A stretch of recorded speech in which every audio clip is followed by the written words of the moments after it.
So I'm a researcher, a storyteller. I am interested in some messy topics, but I want to be able to make them not messy. I want to understand them. I want to hack into these things that I know are important and lay the code out for everyone to see. So where I started was with connection, because by the time you're a social worker for 10 years, what you realize is that connection is why we're here. It's what gives purpose and meaning to our lives. So very quickly, really about 6 weeks into this research, I ran into this unnamed thing that absolutely unraveled connection. And it turned out to be shame. And shame is really easily understood as the fear of disconnection. The thing that underpinned this was excruciating vulnerability. This idea of, in order for connection to happen, we have to allow ourselves to be seen. I'm going to totally deconstruct shame. I'm going to understand how vulnerability works, and I'm going to outsmart it.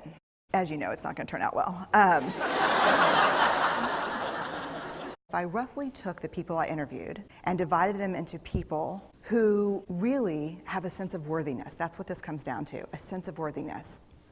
They have a strong sense of love and belonging, and folks who struggle for it. There was only one variable that separated the people who have a strong sense of love and belonging and the people who really struggle for it, and that was the people who have a strong sense of love and belonging believe they're worthy of love and belonging. And to me, the hard part of the one thing that keeps us out of connection is our fear that we're not worthy of connection, was something that personally and professionally I felt like I needed to understand better. Took all of the interviews where I saw worthiness, where I saw people living that way, and just looked at those. What do these people have in common?